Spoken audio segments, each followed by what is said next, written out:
સ્વાદ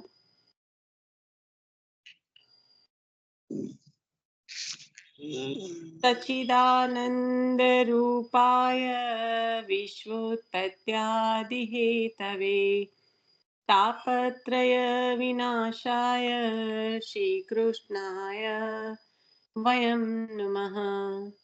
શ્રી વલ્લભને હૃદયમાં પધરાવીને શ્રીમદ ભાગવતજીનું રસપાન કરીશું. શ્રીમદ ભાગવત પ્રથમ સ્કંદ તૃતીય અધ્યાય પ્રભુની અવતાર લીલાની કથામાં અત્યારે આપણે શ્રી વલ્લભ સકલા અવતાર શ્રી હરિરાયજી વિરચિત જે સકલા અવતાર છે, સકલ અવતાર જે આ ઠાકોરજીના 24 છે એની સાથે શ્રી વલ્લભના અવતારનું સામ્ય એના સંદર્ભમાં આપણે વાંચન કરી રહ્યા છીએ. ગઈકાલે આપણે દત્તાત્રેય ભગવાનનો અવતાર લીધો હતો.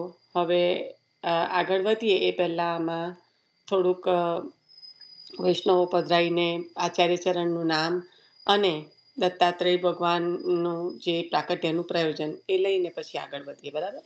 ચાલો.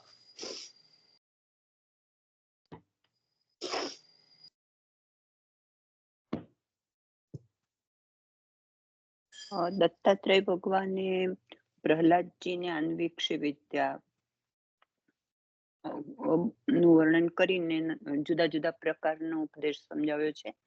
અને આન્વીક્ષ જે વિદ્યા હતી એ આપની પાસે હતી, પણ આપે આ વિદ્યા અને નાના પ્રકારના ઉપદેશો સત્પુરુષોને આપ્યા છે. આન્વીક્ષી વિદ્યા એ શું છે? આન્વીક્ષી હશે એક પ્રકારની વિદ્યા, હશે એક પ્રકારની વિદ્યા. ઓકે. સુધાભાઈ કઈ બોલે છે જાણતા? કઈ વાંધો નહીં, તમે તમારું પૂર્ણ કરો. એ ચિત્તનું એ આગળ આવશે ને એટલે હું એમને કહું છું. કારણ કે એવું કે છે કે ચિત્તનું જે ભ્રમણ થવું એ ચિત્તને સ્થિર કરવાનું દત્તાત્રેયજી શીખવાડે છે. બરાબર છે ફોઈ? હા, ખ્યાલ આવી ગયો. સરસ. અને એમણે અલક રાજાને પણ આ વિદ્યા આપી હતી અને પ્રહલાદ અને અલક રાજા વગેરેને આ સત્પુરુષોને આનું જ્ઞાન આપ્યું હતું. ચલો, થઈ ગયો આપણો પોઈન્ટ. હવે આગળ. હવે આપણા શ્રી મહાપ્રભુજીએ બે નામ અહીંયા આગળ આપણે લઈ શકીએ. હવે પહેલા ફોઈ લે છે એ લઈ લેવાનું. ફોઈ હવે લો, આ અવતારનું પ્રયોજન શું છે, પછી મહાપ્રભુજી પર આવીએ. આ અવતારનું હા, લઈ લો. ચલો. યોગ્ય વિચારણ ચિત્તને ગમે ત્યાં ભટકવા ના દે. હા, એટલે યોગ્ય અયોગ્ય અને યોગ્યનું જે ભેદ છે એ જીવે વિચારવાનું અને આચરણ પૂર્વક જીવન જીવવાનું. એટલે ડિસિપ્લિન કહેવાય. કારણ કે આ આચરણ જ ત્યાં આગળ આવશે. આપણે જે આચાર્ય ચરણનું નામ છે એ જ ત્યાં આગળ આવશે. તો દત્તાત્રેય ભગવાને આચરણ પૂર્વકનું જીવન જીવવાનું અને ચિત્તને ભટકવા ના દેવું અને યોગ્ય અયોગ્ય નો સંપૂર્ણ વિચાર નો ભેદ રહે. ભેદ રહે એટલે ભેદ રાખવો, જીવને બતાવ્યું એ ભેદ રાખીને જીવન જીવવાનું એમ.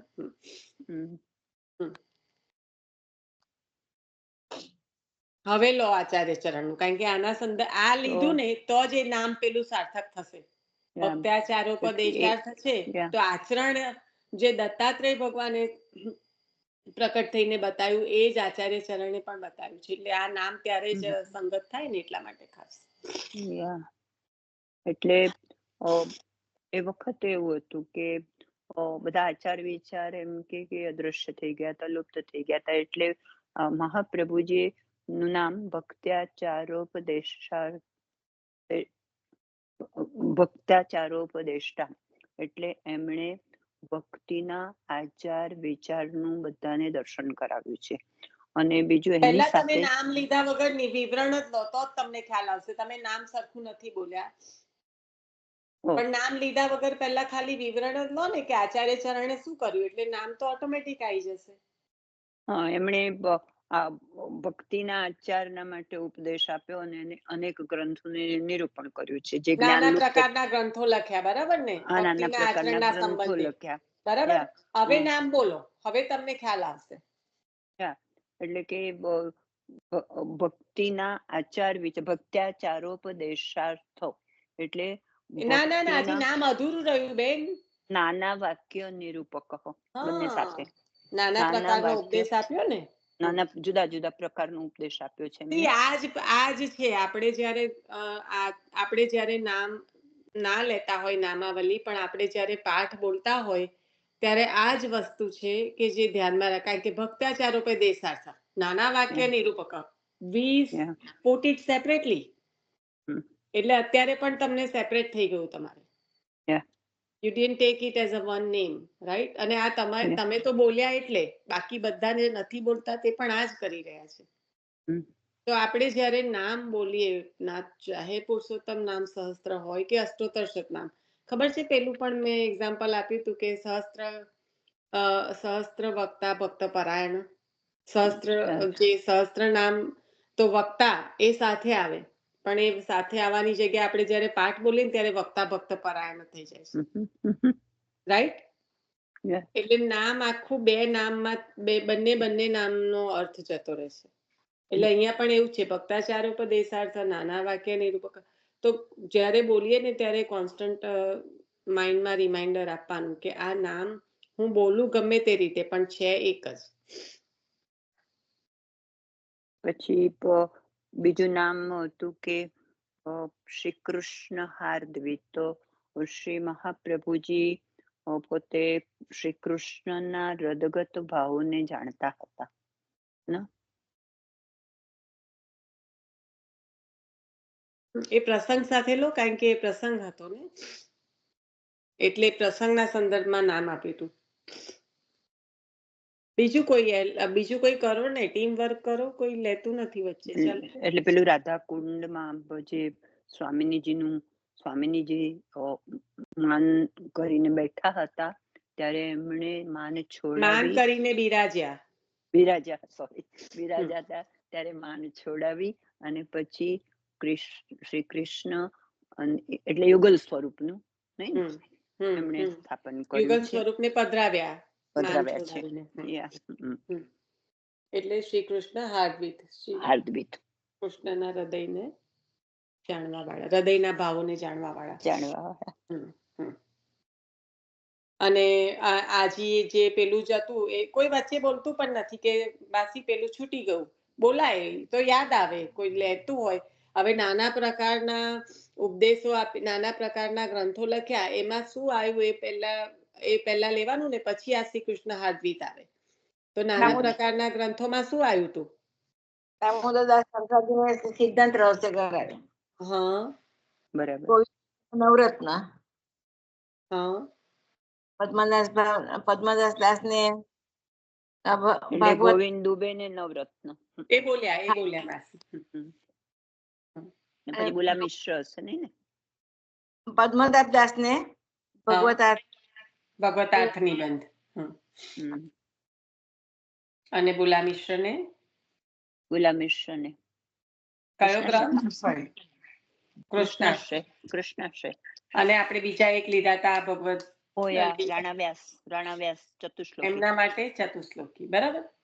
નાના પ્રકારના ગ્રંથો. એક મિનિટ, એમના 5 અહંકાર માંથી મેં 3 નોંધેલા છે. બીજા 2 કયા? જો એક બ્રહ્મચર્યનો અહમ રહી ગયો હતો, પછી વિદ્યા અને જ્ઞાનનો અહંકાર દૂર કર્યો છે, અને દ્રવ્યનું અભિમાન. હવે બીજા 2 કયા? એ મને પણ જોવું પડશે. મને ખાલી એવું યાદ જ છે, કારણ કે મેં ફરી કાલે 3 તો યાદ કર્યા હતા. એવું 3 યાદ કર્યા હતા મેં કાલે. તો કદાચ એવું પણ હોય કે 3 હોય, ખબર નહીં. કારણ કે જો આમાં જે રામદાસ સારસ્વત બ્રાહ્મણ છે, એમને 4 પ્રકારના અહંકાર હતા કે વિદ્યાનો, દ્રવ્યનો, પછી એમની પોતાની અપરસનો. એ અપરસ બહુ સારી રીતે પાડતા, બધાને શીખવાડવા પણ જતા. અને તો પછી ધીમે ધીમે કરીને બધા અહંકાર છોડ્યા હતા. ત્યાં આગળ મારા ખ્યાલથી દ્રવ્યનો હતો, અપરસનો હતો, અને ત્રીજો હવે મને એક્ઝેક્ટલી યાદ નથી. જ્ઞાનનું એમાં નથી આવતું મારા ખ્યાલથી, પણ ખબર નહીં. અને અહીંયા આગળ રાણા વ્યાસમાં 4 પ્રકારના હોય કે 3 પ્રકારના કે 5 પ્રકારના, હવે મને એક્ઝેક્ટલી નંબર જ નથી. આમ ચતુશ્લોકી લખ્યો છે એમના માટે, ધર્મ, અર્થ, કામ, મોક્ષ, પુષ્ટિ માર્ગીય રીતે. તો 4 પ્રકારના અહંકાર હતા કે 3 પ્રકારના, હવે જોવું પડે. હા માસી, તમે જો એટલે ગ્રંથમાં પણ મને નથી મળ્યું. એટલે તો આપણું પછી આ આપણી પાસે ત્રણ જ પેલો હશે. પુષ્ટિ નો ગ્રંથ છે ને આપણો, એમાં પણ મને ના મળ્યું. ના ના ના, ખાલી વાર્તા જ જોઈ લેવાની હવે આ તો. હા એવું જ પછી મેં એવું જ વિચાર્યું. હા, વાર્તા જ લઈ લેવાની. પછી એક પણ આ તો પદ્મનાભદાસજી, ત્રણ આપણે કાલે જ બોલ્યા હતા આ કે 4 બોલ્યા હતા આપણે, 4 મેં ફરીથી દ્રવ્ય સાંભળ્યું. દ્રવ્યનો, વિદ્યાનો અને બ્રહ્મચર્યનો. દ્રવ્યનું અભિમાન, વિદ્યા અને જ્ઞાનનો આ અહંકાર દૂર વિદ્યા અને કર્યો. જ્ઞાન એક જ કહેવાય બેન. હા બરાબર, એ તો એટલે એક જ. અને હા બ્રહ્મચર્યનો અહમ રહી હા, ગયો હતો. એટલે 3 જ થયું ને. તો 3 જ. કાલે આપણે હા 3 એટલે જ 2. બોલ્યા હતા. હા 3 જ. હમ હમ. યા પછી બીજા વૈષ્ણવ હતા પદ્મનાભદાસજી, ભાગવતાર્થ નિબંધ એમને સમજાવ્યો છે. હા, એ લીધું ને લતા માસીએ. ઓહો, યા હા લતામાસી લીધું. હા હા. Okay, this okay, is the that. પછી મને ખબર પછી નથી. આપણે આગળ વધીએ. ઓકે, ના બસ આટલું જ હતું. મેઇન તો નાના પ્રકારના જે ગ્રંથો લુપ્ત થઈ ગયા છે, અને જે અહીંયા ગ્રંથોની વાત નથી, અહીંયા જે આચાર વિચાર છે લુપ્ત થઈ આચાર ગયા, વિચારની. તો એના સંબંધે, કારણ કે એટલા માટે આપણને 3 એક્ઝામ્પલ તો સોળસના આપ્યા, કારણ કે આચાર વિચારના સિદ્ધાંતો સોળસમાં મળે છે. અને પહેલામાં પહેલું જે સિદ્ધાંતો જો મળતા હોય આચાર વિચાર સંબંધી, તો એ પહેલામાં પહેલું છે સિદ્ધાંત રહસ્ય, જેમાં જે 4 પ્રકારની આજ્ઞા કરી કે જીવે જીવન કઈ રીતને અસમર્પિતનો ત્યાગ કહ્યો, તો એ અસમર્પિત આપણે ફક્ત ને ફક્ત પેટ સંબંધી રવા દીધું કે ખાવાના સંબંધી રવા દીધું, પણ અસમર્પિત એટલે તો એમાં બધી જ પ્રકારનું આપણા જીવન સાથે જે જોડાયેલી છે એ બધી જ વસ્તુઓ આવી જાય છે. અસમર્પિત વસ્તુ નામ, અસમર્પિત ખાવાનાને નથી કીધું કે અસમર્પિત પ્રસાદ ના લેવો, એવું નથી કીધું. અસમર્પિત વસ્તુ નામ એટલે પ્રત્યેક વસ્તુ જે આપણા જીવન સાથે સંબંધિત, જીવન સાથે જોડાયેલી છે, એ પ્રત્યેક વસ્તુ પ્રભુને સમર્પિત થવી જોઈએ. એટલે ત્યાં સોળસમાં એ આજ્ઞા કરી. પછી કૃષ્ણાશ્રયમાં પ્રભુના આશ્રયનું, નવરત્નમાં જે ગોવિંદ દુબોને અલૌકિક ચિંતા હતી. તો આ બધા જે આચરણ છે એ સોળસ દ્વારા આપણને આચાર્ય ચરણે બતાવ્યા છે. અને ભાગવતાર્થ નિબંધ, ભાગવત એ પાયો છે.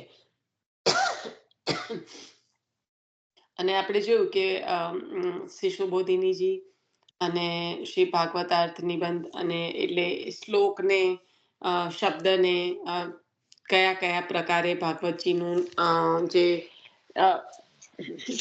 આપ્યું છે આચાર્ય ચરણે સંદર્ભ કરીને, કારણ કે ભાગવતજી વિશાળ છે, એમાં શ્લોક પણ છે, ગદ્ય પણ, એટલે જે પેલા વિભાજન કર્યા છે એ વિભાજનને જોઈએ તો કઈ રીતના કર્યા છે આપણને રાજાએ સરસ રીતે બતાવ્યું હતું. અને હમણાં સતીશ કાકા પણ બોલ્યા હતા, એમાં 4 પ્રકારના અર્થો સુબોધિનીજીમાં અને 3 પ્રકારના ભાગવતાર્થ નિબંધમાં આપેલા છે.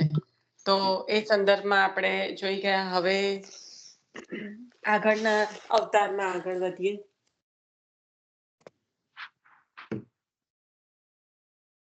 આટલા દિવસ થયા હું ડાઉનલોડ જ નહીં કરતી, બોલો કેવી માણસ છે. મારથી તો યુટ્યુબ પર વિડીયો પણ અપલોડ નથી થતા.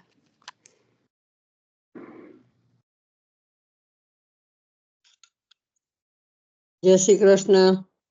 જય શ્રી વલ્લભ. જય શ્રી કૃષ્ણ. જય શ્રી વલ્લભ.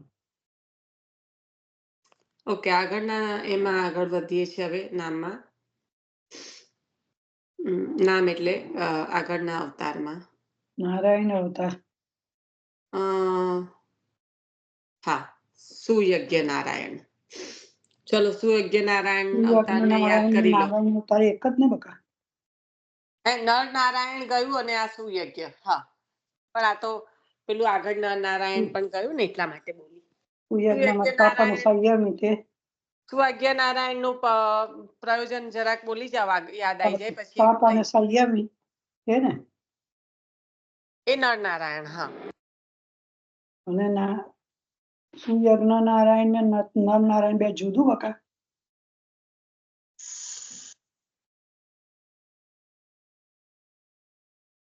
ઓ ગુણવાન.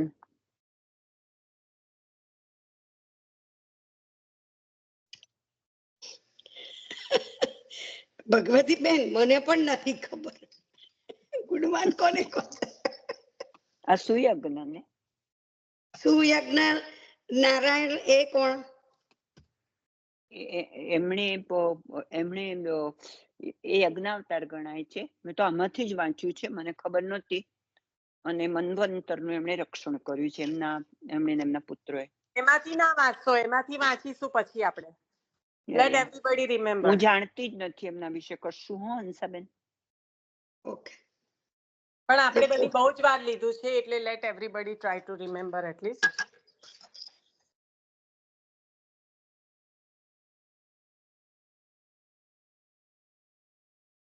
પછી પ્રાકૃત વાસના ઉત્પન્ન થાય એવું લખી દે. વાસનાઓનો સંદર્ભ પામે છે. કોઈ નર નારાયણ અને સુયજ્ઞ નારાયણ બે અલગ અલગ છે. તમે પૂછતા હતા ત્યારે મને જરાક બેકગ્રાઉન્ડમાં અવાજના લીધે મ્યુટ થવું પડ્યું. પણ સુયજ્ઞ નારાયણ અને નર નારાયણ અલગ છે. એટલા માટે જ હું અત્યારે કહી રહી છું કે ચાલો આપણે જરાક રિવિઝન પૂરતું લઈ લઈએ. સુયજ્ઞમાં તપ અને સંયમી તે નહીં એટલે હા, એ જ બરાબર છે. સુયજ્ઞ નહીં, એ નર નારાયણ માં કર્યું હતું આપણે. નર અને નારાયણ જે તપ અને આત્મા સંયમ. બેટા એ અંદર મૂકી આવે છે. ઓર ગીવ ઇટ ટુ મી. અને please speak up this minute. I forgot. બોલો બોલો મારા પ્યારા વૈષ્ણવો. મન્વંતર અજ્ઞાન છે. જો અહીંયા આગળ અંદરથી તો કઈ વાંચતા જ નહીં હમણાં પ્લીઝ. ભાગવતજી માંથી 10 વાર લઈ ગયા છે. 1 વાર નહીં, 2 વાર નહીં ને 10 વાર.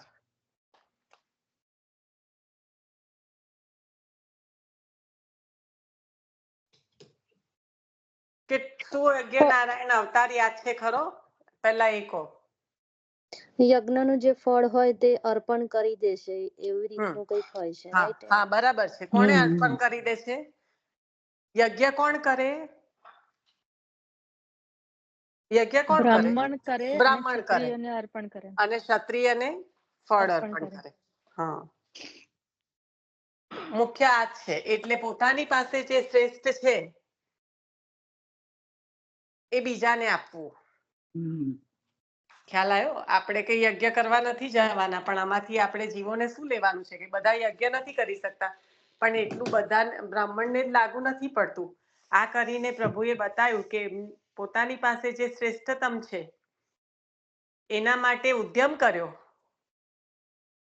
કારણ કે કરી કોણ શકે છે? કોણ કરે છે? એટલે બ્રહ્મનો યજ્ઞ કરીને ક્ષત્રિયોને અર્પણ કરે છે. વર્ણ આશ્રમ તરીકે બ્રાહ્મણ માટે જ શક્ય છે યજ્ઞ કરવાનું. તો જે ઉત્તમમાં ઉત્તમ, જે પોતે જ કરી શકે છે એના માટે ઉદ્યમ કર્યો અને એ ઉદ્યમ કરીને ફળની જે પ્રાપ્તિ થઈ એ બીજાને આપ્યું. હા, એટલે એ રીતે સમજાય ને. સોરી, એ વખતે એટલે બ્રહ્મનો યજ્ઞ કરી ક્ષત્રિયોને અર્પણ કરે છે એવું ને? એક નોમ એક આ યજ્ઞ અવતાર છે એ બ્રાહ્મણ કરે છે. એ પણ જીવોને શું કરીને બતાવ્યું? બધા તો બ્રાહ્મણ છે નહીં, બધા તો ક્ષત્રિય છે નહીં. આપણે શું લેવાનું છે અંદરથી? કે આપણી પાસે જે શ્રેષ્ઠમાં શ્રેષ્ઠ ક્વોલિટી હોય એના માટે પણ એ શ્રેષ્ઠ છે એમાંય આપણે ઉદ્યમ તો કરવો જ પડે. પણ એ ઉદ્યમ કર્યાથી એના પર કામ કર્યા પછી જે ફળ પ્રાપ્ત થાય છે એ તો પાછું બીજાને આપવાનું. તો કેટલી મોટી માનવતાનો એ શીખવાડ્યું આપણને. આજે હ્યુમેનિટેરિયન ચાલે છે. આપણા પ્રભુએ જાતે કરીને બતાવ્યું. હ્યુમેનિટેરિયનમાં છે શું? તમારી પાસે જે છે, સપોઝ મારી પાસે કોઈ આર્ટ છે તો એ આર્ટનો ઉપયોગ કરીને હું એ લેવલ પર લઈ આવું અને એના દ્વારા જે ફળ પ્રાપ્ત થાય એ બીજાને આપી દઉં. મને યજ્ઞ કરતા ના આવડતું હોય તો બીઈંગ આર્ટિસ્ટ હું કંઈ પણ કરી શકતી હોય એ કરું. એના દ્વારા જે પણ મને મળે, સપોઝ દ્રવ્ય મળે. યજ્ઞના ફળમાં શું મળે છે? તો પુણ્યનું જે એ હોય છે જેના કારણે ક્ષત્રિયોને, કારણ કે રાજા છે, દેશને ચલાવવાનો છે, તો બહુ જ જરૂરી છે એ ફળ. એટલે યજ્ઞો થતા હતા અને એટલે યજ્ઞનું ફળ ક્ષત્રિયોને જતું હતું. તો અત્યારે આપણે નાના લેવલ પર વિચારીએ તો મારી પાસે જે કંઈ આર્ટ હોય, દ્રવ્ય મળે ને એ દ્રવ્ય દ્વારા બીજાને કામ લાગે, એના માટે જાય, ચેરિટીમાં જાય, કંઈ પણ હોય. તો આ વસ્તુ આપણને પ્રભુએ અવતાર લઈને બતાવી. કારણ કે યજ્ઞ પૂરતું સીમિત રાખીશું તો આપણી જોડે કનેક્ટ જ નહીં થાય. નથી આપણે બ્રાહ્મણ કે નથી આપણે કોઈ ક્ષત્રિયને જાણતા, તો પછી પ્રભુએ અવતાર લઈને શું બતાવ્યું? એટલે આમાં પણ એ રીતે સમજાય કે સત્સંગમાં સાંભળ્યું હતું કે એક વૈષ્ણવ સર્વોત્તમજી 101 કર્યા હતા અને એ શ્રી વલ્લભને અર્પણ કરી દીધા. હા, એવું રાઈટ? એ રીતે બરાબર ને, કે ભાઈ એમને ઉદ્યમ એટલે એમને એ કર્યું અને એમને અર્પણ કરી દીધું એમ. આપણે રાજેશકુમાર બીમાર હતા તો બધા કરતા હતા ને હા, સર્વોત્તમ બસ ફોઈ મને પણ એ યાદ આવ્યું કે આપણે હા. બધાએ એ કર્યા હતા ને પાઠ કે એમના. હા, રાઈટ બધા રાઈટ, એ રોજ પણ મને પ્રસંગ યાદ આવ્યો. કંઈ પણ જે તમે કરી શકતા હોય તેનાથી જે ફળની પ્રાપ્તિથી બીજાને લાભ થતો હોય એ કંઈ પણ. આ તો ખાલી એક્ઝામ્પલ લીધું કે આપણે કહીએ કે હ્યુમેનિટેરિયન, તો આપણા ધર્મમાં તો બધું જ આવી ગયું છે. સનાતનમાં તો કોઈ વસ્તુ વર્ણાશ્રમ પણ આપ્યા છે તો એના ઉપયોગ માટે જ આપ્યા છે, એ વ્યવસ્થા માટે જ આપ્યા છે. એક પત્ની કરતા વધારે પત્નીની ક્ષત્રિયોને જે રજા હતી એ પણ કારણોસર જ હતી. એટલે જે પણ હતું એ બધું પણ એને વિકૃત સ્વરૂપ લઈ લીધું. કલિકાલ છે ને, એટલે આપણે સીધું તો વિચારી નથી શકતા. એટલે બધું વિકૃતિ આપણામાં, એટલે વિચારોમાં તો આવી જ જાય અને વિચારના કારણે આપણને જે પહેલા બધું આપ્યું છે એ બધું ઊંધું જ દેખાય. અને આપણો નિયમ છે એઝ અ હ્યુમન બીઈંગ કે કોઈનો વાંક જોવો, થતું હોય એને ઊંધું કેવી રીતે જોવું, એ આપણી ખાસિયત છે, પ્રભુએ આપેલી જન્મજાત છે. એટલે આમાં આપણે સુધારો કર્યા કરીએ એટલો થાય. બાકી કઈ આપણા દોષ એટલે આપનો દોષ દેખ સકીએ એ તો ખાલી આપણે ગાવામાં જ ગાતા હોય. કરવાનું આવે તારે નહીં. ચલો, સુયજ્ઞ નારાયણ. ગુણ સમૂહના સાગર રૂપ યજ્ઞ અવતાર પ્રભુએ યામ વગેરે 12 પુત્રો સાથે મળી સ્વયંભૂ મન્વંતરનું રક્ષણ કર્યું. કર્મથી પ્રાકૃત વાસના ઉત્પન્ન થાય છે. આ વાસનાઓ સધર્મથી નાશ પામે છે. આ સધર્મો મન્વંતર રૂપ છે. એક મન્વંતરમાં 6 અંગો છે: મનુપુત્ર, દેવ, ઇન્દ્ર, ઋષિ અને ભગવદ અવતાર. મન્વંતરનું પાલન કરે છે. પોતાનો ધર્મ ભગવત ઈચ્છાથી પ્રકટ કરે છે. તે ધર્મનું પાલન તે સમયમાં કલ્યાણકારક હોય છે. બ્રહ્માજીના એક દિવસમાં 14 મનુ થાય છે. પ્રથમ મનુ સ્વયંભૂ છે. તેમના સમયમાં શ્રી સુયજ્ઞ નારાયણ ભગવાનનો અવતાર થયો. એક સમયે સ્વયંભૂ મનુ એકાગ્ર ચિત્ત બની ગયા. આંખો બંધ થઈ ગઈ. ઉપનિષદની શ્રુતિઓના પાઠ કરતા હતા. આ સમયે અસુર રાક્ષસો આવ્યા. તેમને મનુને અચેત જોયા. નિંદ્રાવશ થઈ બળબડતા જાણ્યા. એ બધા ભૂખ્યા હતા. આથી મનુને ખાવા એમના પર તૂટી પડ્યા. અંતર્યામી યજ્ઞ પુરુષ ભગવાને આ જાણ્યું. તેઓ પોતાના યામ વગેરે 12 પુત્રો સાથે ત્યાં પધાર્યા. અસુરોનો સંહાર કર્યો. ત્યારબાદ ઇન્દ્રનું પદ મેળવ્યું. સ્વર્ગનું શાસન કરવા લાગ્યા. સુયજ્ઞજીએ સ્વયંભૂ મન્વંતરનું પાલન કર્યું છે. અહીંયા આગળ આનો ઉલ્લેખ નથી, પણ આપણે ભગવતજીમાં સાહિત્ય જોઈ ગયા છે. બધાને યાદ જ હશે. જે હમણાં આપણે વાગોડ્યું, સારું થયું એ લઈ લીધું, કારણ કે આમાં તો નથી આવ્યો એનો ઉલ્લેખ. પણ યજ્ઞનું ફળ બીજાને ક્ષત્રિયોને આપવો એ રીતનું ભાગવતજીમાં આ ઉલ્લેખ નતો, પણ આ તો આવશે પાછું. જે આગળના આપણે બધા અધ્યાયોમાં સ્કંદમાં જઈશું ત્યારે આ મન્વંતરનું આવશે જ, કે કઈ રીતે ગુણ સમૂહના સાગરરૂપ યજ્ઞ અવતાર જેવા પ્રભુએ યામ વગેરે 12 પુત્રો સાથે મળીને સ્વયંભૂ મન્વંતરનું રક્ષણ કર્યું છે. અને જે કર્મથી જ પ્રાકૃત વાસનાઓ ઉત્પન્ન થવાનું કારણ ફક્ત ને ફક્ત કર્મ છે. અને કર્મ તો બધાને જ કરવાના છે, એમાં તો કઈ સવાલ જ નથી. જીવ જ્યારે સૃષ્ટિમાં જન્મે છે ત્યારથી કર્મ પરાયણ તો રહેવાનું જ છે, પણ આ કર્મ પ્રાકૃત વાસનાઓને ઉત્પન્ન કરાવવા વાળા છે. અને આ વાસનાઓ ફક્ત ને ફક્ત નાશ ક્યારે પામે છે? સુધર્મથી. અને આ જે સધર્મોથી, અને આ જે સદધર્મ છે, આમ સધર્મ એમ નથી પણ સદધર્મ, તો આ જે ધર્મો છે એ મન્વંતર રૂપ છે. આપણે કહીએ કે મન્વંતર એટલે શું, તો આ સદધર્મો એ મન્વંતર રૂપ છે. અને મન્વંતરના જે 6 અંગો કયા, મનુપુત્ર, દેવ, ઇન્દ્ર, ઋષિ અને ભગવદ અવતાર, એ આપણે આગળ પણ આમાં વાંચન કરી ગયા કે 6 મન્વંતર કઈ રીતે. તો મન્વંતરના અંગો કયા, તો કે મનુપુત્ર, દેવ, ઇન્દ્ર, ઋષિ અને ભગવદ અવતાર. અને આનું આગળના સ્કંદમાં પછી ઘણું વર્ણન આવશે. એટલે મનુ છે એ મન્વંતરનું પાલન કરે છે, પોતાનો ધર્મ ભગવદ ઈચ્છાથી પ્રકટ કરે છે, અને એ ધર્મનું પાલન તે સમયમાં કલ્યાણકાર છે. એટલે આપણે જોઈએ કે દરેક સમયમાં મન્વંતર અને જે યુગ છે એના સમયમાં બધા ધર્મો અલગ અલગ છે. દરેક યુગમાં કે પહેલામાં પહેલો જોઈએ સતયુગ, તો એમાં તપ અને યોગ એના દ્વારા પ્રભુની પ્રાપ્તિ થતી હતી. તો બીજો જોઈએ ત્રેતા, તો એમાં કઈ રીતે પ્રભુની પ્રાપ્તિ થતી હતી, તો કે યજ્ઞ યાગ દ્વારા. અને પછીનો જોઈએ દ્વાપર, તો દ્વાપરમાં પ્રભુની સેવા દ્વારા. અને પછી કલી, તો કે સંકીર્તન દ્વારા.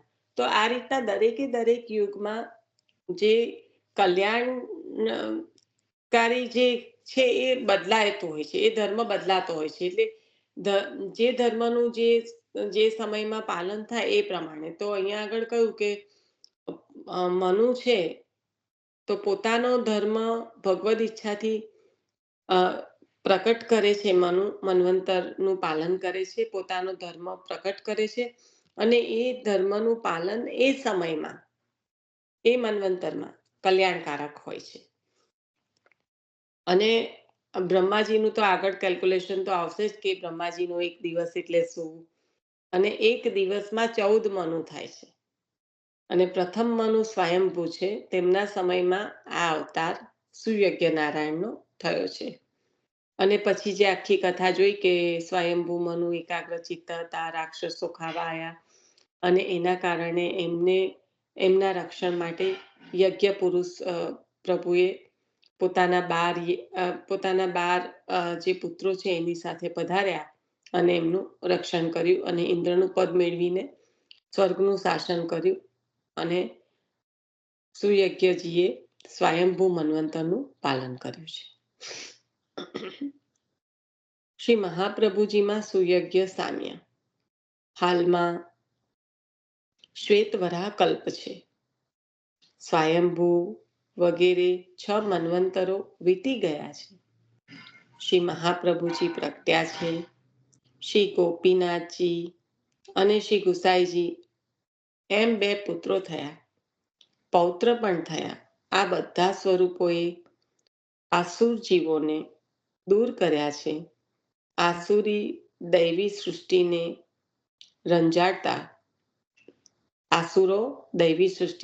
રંજાડતા આ બધા સ્વરૂપોએ સારસ્વત કલ્પીય શ્રી કૃષ્ણ સંબંધી દૈવી જીવોનું રક્ષણ કર્યું છે. ભુવી ભક્તિ પ્રચારૈક કૃતે સ્વાન્ય કૃત. આ તો આપણને વલ્ભાખ્યાન પણ યાદ આવી જાય ને, આસુરી દૈવી સૃષ્ટિનું. મને છે ને આવડતું નથી આખું, પણ એ સ્મરણમાં આવી ગયું. દૈવી આસુરી બે ઉપજાવી પ્રભુ કરી.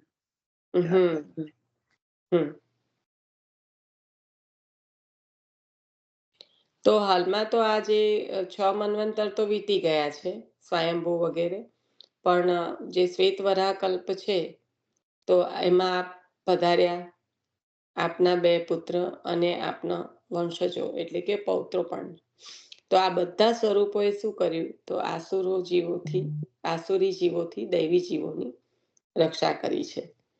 અને એટલે તો આટલી શિક્ષા આપી, આટલું સાહિત્ય, જે પુષ્ટિમાં સાહિત્ય છે એ બીજે ક્યાંય નથી, પણ આટલું સાહિત્ય આપીને જીવોના ઉદ્ધાર અર્થે. કારણ કે આજે આપણે સત્સંગ પણ કરી શકીએ છીએ તો શેના આધારે? આપણને જે સાહિત્ય આચાર્ય ચરણો આપીને ગયા છે એના આધારે. તો એના દ્વારા આપણે બહિર્મુક્તા, જે આપણે કહેવાય કે આસુરત્વ, જે દૈવી જીવમાં ના પ્રવેશે, એના માટે સત્સંગમાં રહીને અને આચાર્ય ચરણના ગ્રંથોનો અવગાહન કરીને, એનો સંગ કરીને આપણે એનાથી બચી શકીએ. એટલે આ આચાર્ય ચરણ, એમના પુત્રો અને આપના આચાર્ય ચરણના પુત્રો અને આપના પૌત્ર એટલે કે આપના કુળ, વલ્લભ કુલ દ્વારા દૈવી જીવોની, દૈવી સૃષ્ટિની આ રીતે રક્ષા થાય છે. અને આ બધા સ્વરૂપો સાથે મળીને સારસ્વત કલ્પીય શ્રી કૃષ્ણ સંબંધી દૈવી જીવો છે એમનું રક્ષણ કરે છે. અને નામ આવ્યું ભુવિ ભક્તિ પ્રચારે કૃતે સ્વાન્ય સ્વ અન્ય કૃત.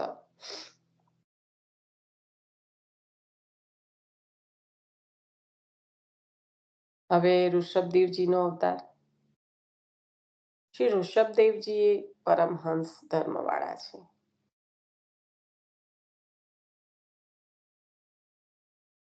આપણે આ લઈએ એ પહેલા ઋષભદેવજીનું જે જોયું હતું એ શું જોયું હતું?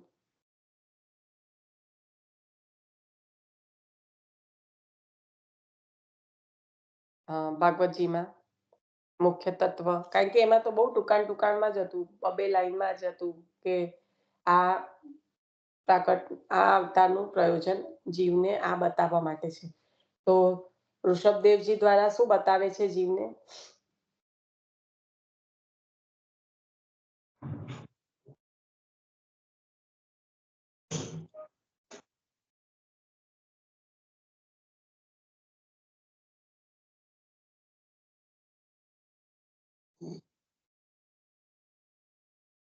જે આચાર્ય ચરણે આપણને આપ્યું છે ને એ જ છે સંપૂર્ણ રીતે ઋષભદેવજી દ્વારા. મને યાદ નથી, પણ લૌકિક ઋષભદેવજી એટલે ખબર છે રાજા, એવું યાદ રાખવાનું. ઋષભદેવ રાજા. હવે રાજા છે તે છતાં શું કર્યું? એ શું કરીને બતાવ્યું? ત્યાગ. હા, બધું છે વૈરાગી પોતાની જીવન પાસે. અને યોગ. લૌકિકમાં આસક્તિ, પોતાની પાસે બધું હોય ને ત્યારે ત્યાગ પરાયણ હા. થઈને રહેવું એ ત્યાં. જ મહત્વનું છે. કઈ ના હોય તો એટલે વૈરાગી જીવન હતું ને એમનું. ત્યાગ પરાયણ. There is a ત્યાગ difference. પરાયણ. જે સંસારમાં રહીને આપણને કહ્યું ને ભક્તિ માર્ગીય સંન્યાસ આચાર્ય ચરણે, એવી રીતના કે બધું જ હોય. ઘણી વખત કેવું કે તમારી પાસે ના હોય તો હવે મને તો આ ગમતું જ નથી, એ અલગ વસ્તુ છે. કારણ કે તમારી પહોંચ જ નથી તો ના ગમે, એ બહુ સારું, સુખી. પણ તમારી પાસે છે પણ એનો ઉપયોગ મારે આમાં નથી કરવાનો, એવી સમજ છે. અને એ પ્રભુ અર્થે જ મારું જીવન છે, એવી જે સમજ છે એ ત્યાગ પરાયણ જીવન છે. શ્રી ઋષભદેવજી પરમહંસ ધર્મવાળા છે. તેઓ દિગંબર દશામાં રહેતા, મૌન રાખતા, લૌકિક જનોને દૂર રાખવા શરીર પર મલ લગાડતા, વાદ અને સ્વાદનો ત્યાગ કરવા મુખમાં પથ્થર મૂકી રાખતા. આ અજ્ઞાત લીલા છે. આપ યોગાચરણ શીખવતા, દેહ ત્યાગ દર્શાવવા દાવાગ્નિમાં પધાર્યા. દેહ માત્રનો પ્રવેશ થયો. આનંદમય દેહ અગ્નિથી આવૃત્ત થઈ તિરોહિત થયો. શ્રી ઋષભદેવજી અજ્ઞાત છે, આંતરબુદ્ધિવાળા છે, નિર્મળ છે. પુત્રોના નિમિત્તે અજ્ઞાન સાગરમાં ડૂબતા લોકો માટે જ્ઞાન દેતા ધીર પુરુષોનો માર્ગ બતાવ્યો. ઋષભદેવજીએ પરમહંસ ધર્મ સ્વીકાર્યો તે પહેલા પોતાના પુત્રોને ઉપદેશ આપ્યો. દેહ ભોગ માટે નથી, ભગવાન માટે છે. ઋષભદેવજી બૌદ્ધ વચનોથી પુત્રને સમર્થ બનાવે છે. આ ઋષભદેવજીનો અવતાર, ઋષભદેવ રાજા. અને જે કહ્યું કે બે વસ્તુ કહી જે મુખ દ્વારા થાય છે, એક તો વાદ અને બીજો સ્વાદ. એટલે એને જો કંટ્રોલમાં રાખવામાં આવે તો બંને વસ્તુથી ટળી જવાય. એટલે કીધું કે મુખમાં પથ્થર મૂકી રાખતા એમ. એટલે એ રીતે અહીંયા આગળ ભગવાને અવતાર લઈને બતાવ્યું. કારણ કે જે કઈ તકલીફો થાય છે એ વાદ અને સ્વાદ દ્વારા ઘણી બધી થાય છે. અને એને સંયમી બનાવવા માટે આપે આ રીતના આચરણ કર્યું. અને યોગ આચરણ આપ શીખવતા. શ્રી મહાપ્રભુજીમાં શ્રી ઋષભદેવ સામ્ય. શ્રી વલ્લભની લીલા બધાથી અજ્ઞાત રહે છે. ખરું આવ્યું જે ઋષભદેવજીની જે અવતાર છે એ લીલા અજ્ઞાત છે, એવી રીતના વલ્લભની લીલા એ અજ્ઞાત છે. કારણ કે આંતરબુદ્ધિ વાળા છે ને નિર્મળ છે. કયું આપણને વારંવાર કહે કે આંતરમુખ રહેવાનું, આંતરમુખ. તો જેટલું આંતરબુદ્ધિ છે એટલું જે બહારનો જે કહેવાય કે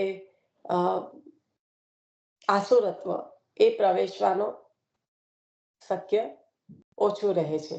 કારણ કે જીવ જ્યારે પોતે આંતરમુખ થાય ત્યારે એ અંદરના આનંદને માણવા માટે તૈયાર થઈ રહ્યો છે. પણ બાહરી આવરણો એટલે કે જે બહિર્મુખતા લાવવા વાળા આસુરી તત્વો છે, એનાથી જો બચવું હોય તો જીવને આંતરમુખ રહેવું અત્યંત જરૂરી છે. શ્રી મહાપ્રભુ શ્રી વલ્લભની લીલા બધાથી અજ્ઞાત રહે છે. શ્રી વલ્લભ કોઈ કાર્ય કરે ત્યારે તેમાં શું રહસ્ય છે તે આપના ભક્તો પણ જાણી શકતા નથી. આપ શ્રી બતાવે ત્યારે તે સમજાય છે. ચિત્રકૂટમાં કાંતાનાથ પર્વત પર શ્રી વલ્લભ બિરાજ્યા હતા. રામાયણની કથા કરતા હતા. એ વખતે શ્રી હનુમાનજી પધાર્યા. બ્રાહ્મણ વેશે આવી શ્રી રામચંદ્રજી પાસે પધારવા વિનંતી કરી. શ્રી રામચંદ્રજીને આપે ફળ, ગુલાબજલ વગેરે આરોગાવ્યું. આ સામગ્રી શ્રી ઠાકોરજી માટે સિદ્ધ કરી હતી. દમલાજીને આશ્ચર્ય થયું. ત્યારે આપશ્રીએ સમજ આપી કે રામ પણ મર્યાદા સ્થિત પુરુષોત્તમ છે. શ્રી વલ્લભે પણ સંન્યાસ આશ્રમ ધર્યો. આસુરવ્યામો લીલા વખતે કાશીમાં પોતાના પુત્રોને શિક્ષા શ્લોકીનો અંતિમ ઉપદેશ આપ્યો. પોતાનું અશેષ્ય મહાત્મય સ્વવંશમાં સ્થાપિત કર્યું. આથી જ નાગજી ભટ્ટને નામ નિવેદન પામવા શ્રી ગુસાઈજી પાસે જવા આજ્ઞા કરી. વિવેક ધૈર્યાશ્રય રચી ધીર પુરુષોને કૃષ્ણ સેવા માર્ગ બતાવ્યો. ભૂતલ ત્યાગ વખતે શ્રી ગંગાજીના મધ્યધારામાં પધાર્યા. આપ શ્રીમાંથી તેજના પુંજનો પ્રવાહ નીકળ્યો છે, જે આકાશ તરફ વધ્યો. કાશીના લોકોએ આ દર્શન કર્યા. જેવી રીતના ઋષભદેવજીએ એમના દેહનું જે રીતે ત્યાગ કર્યો, એવી રીતે અહીંયા આચાર્ય ચરણે પણ આસુરવ્યામો લીલા કરી એનું વર્ણન આવ્યું. આપની લીલા અજ્ઞાત છે, સર્વજ્ઞાત લીલા અહીંયા આગળ એ નામ આવે છે કે આપના નિજ્જનોને પણ આપ જ્યારે સમજાવે ત્યારે એનું જ્ઞાન થાય છે. અને એના સંદર્ભમાં જે પુરુષોત્તમ સ્વરૂપ શ્રી રામ અને શ્રી કૃષ્ણ એક જ સ્વરૂપ છે એ બતાવવા માટે જે આ લીલા કરી કે જે ભોગ ધર્યો હતો એ શ્રી ઠાકોરજી માટે હતો, સિદ્ધ થયો હતો, પણ ધરાયો શ્રી રામચંદ્રજીને. અને બીજું એક એ પણ છે કે આપ સ્વયં હાસ્ય અવતાર રૂપ છો, તો વદના અવતાર રૂપ શ્રી રામચંદ્રજી છે. તો જ્યારે હનુમાનજીને હતું કે આપ રામચંદ્રજીના દર્શન કરવા માટે પધારો, તો એ શંકા પણ દૂર કરી હતી આપે. જ્યારે હનુમાનજી આયા ત્યારે રામચંદ્ર સ્વરૂપે હનુમાનજીને દર્શન આપ્યા હતા. તો આપની જે લીલા છે એ બધાથી અજ્ઞાત છે, સર્વજ્ઞાત લીલા, એટલે કે અજ્ઞાત છે બધાથી. જ્યાં સુધી આપ ના સમજાવો એનો મર્મ, ત્યાં સુધી સમજી શકાય એમ નથી. શુવલ્લભાધીશ કી જય. અહીંયા આ અવતાર પૂર્ણ થાય છે. આપણે પૃથ્વીરાજાના અવતારથી આગળ વધીશું. પછી કાલે અમારે રજાનો દિવસ છે. ભગવતી માસી, તમારે પણ થેન્ક્સગિવિંગના લીધે કેવું છે તમે પણ જોજો. ના વંચાય તો પછી તમે કહી દેજો. પણ ગુરુ શુક્ર હવે 2 દિવસ પાંચનમાં અહીંયા આગળ ભાગવતજીમાં આપણાથી આગળ નહીં વધી શકાય. એટલે કાલે મને ખબર નથી.